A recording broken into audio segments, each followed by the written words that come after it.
And the reality of the situation is here, I want to show you something. This is a shoe I brought back from the border, okay? This is a little kid's shoe. And I brought it to make very clear, this pain and suffering of these children, this was found under a tree, okay? In these places, I don't know if you ever heard of rape trees, okay? Traffickers take women and children and will rape them under these trees and leave souvenirs there, okay? Border Patrol told me all about it. It's the most horrific stuff you could ever imagine.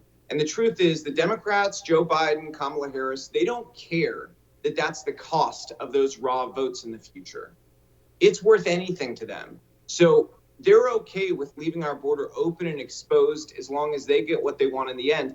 And to tell you the truth, I think that's the real reason why we haven't seen Kamala go down to the border and why Joe Biden has never gone in his career, because they don't want to see the reality on the ground. They don't want to face the pain and suffering that they cause with their open border policies. And it's why we went down to the border and had this rally in March, because we wanted to make it explicitly clear that there is a price to these policies, and that at the end of the day, the morality they've preached from, pretending that it's immoral to have borders, no, it actually, we can flip that on its face. It's immoral to have open borders. This is the cost. These children, lost children who we don't know where they go, the sex trafficked and labor trafficked human beings who are exploited on a daily basis, that's the cost.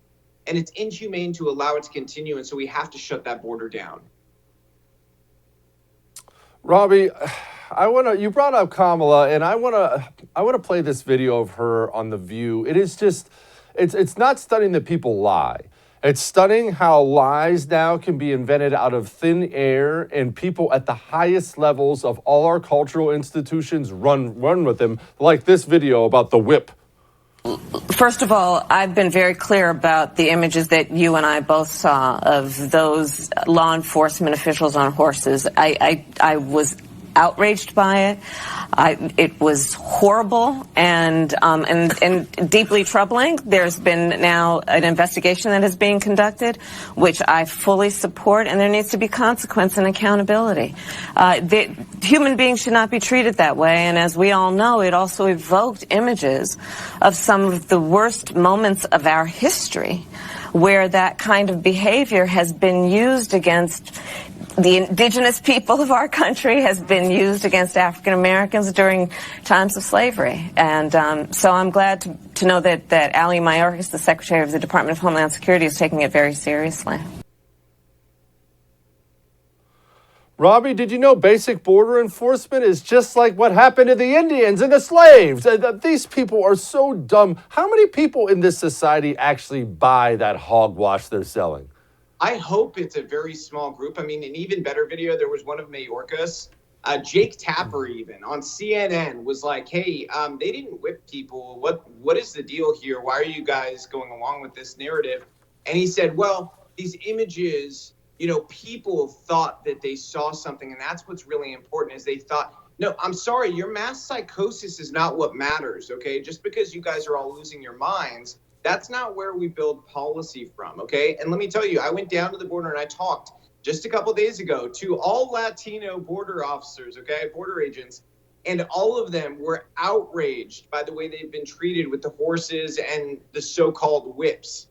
For people who have never ridden horses before, they're reins. They are not used to whip people. And even the photographer who was down there said that he didn't see anybody getting whipped or anything along those lines. This is a critical tool for our border agents to be able to use in sectors where there is not an easy way to take a vehicle or anything like that. And in fact, they know that the cartels are planning to exploit this if there are not horses on the border with those agents to be able to go and patrol those areas. So again, another example of them allowing psychosis to get in the way of good policy, and in the end will end up costing lives of American citizens. This is not some small thing. More drugs will be trafficked, more humans will be trafficked in the holes that are created by not having these areas of the border patrolled. Robby, why don't more Republicans do something about it? The weakness of this and stupidity of this party absolutely blows me away. Why don't they do something about it? Well, I think the truth of it is we're in a state of great transition in our party. We have this sort of like past era of the Romney-esque corporate raiders. They really don't care that much about the issues that we care about, that the base cares about. And then you have a new emerging class of people, like myself running for Congress, who we are at our core about the people and about the people's issues. And so for people like me, it's unthinkable to just, allow this sort of thing to happen. The truth is, this older school class of politician, they spend more time talking to corporate donors than they do to people who vote for them. And that's a real problem. And so the people do have a responsibility to hold these people accountable. They've got to understand that if you really want change, you're going to have to get more active than you ever have been in your life, volunteering, donating to candidates who are actually going to fight for you and actually going to fight for the people's issues. It can't just be Trump. It can't just be on that top ticket. You've got to go all the way down supporting fighters. Hey, thanks so much for watching the first on YouTube. If you liked what you saw, go ahead and like and subscribe. You heard me. Like it, subscribe. You'll get a lot more of it and a lot more of me.